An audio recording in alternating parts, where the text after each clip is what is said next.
هلو بنات، شلونكم؟ شو اخباركم؟ طمنوني عليكم. طبعا بنات انا كلش اسفة، يعني صار لي هواية فترة ما منزلت لكم فيديو، فقلت اليوم لازم انزل لكم فيديو. مثل ما تشوفون اليوم طلعت الحديقة كلش حلوة، كانت الحديقة وهاد يعني ما اوصف لكم الجمال والهدوء اللي بيها، ونظافتها هم كلش حلوة، وطبعا كلش تونسنا بيها. يعني العوائل تجي تجيب الأكل مالتهم ويجون كلش راح يتونسون يعني بيها. ومثل ما تشوفون، شوفوا الألعاب الأطفال هاي، طبعا التذكرة 500 دينار مو أكثر، يعني كل لعبة 500 دينار، يعني كلش رخيصة. والأطفال بهاي الحالة يجون يتونسون.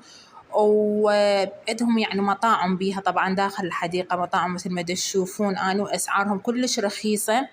يعني لفات البرجر ب1000، الفلافل عندكم 500، الصاج 2000، يعني كلش أسعارهم حلوة وأسعارهم مناسبة.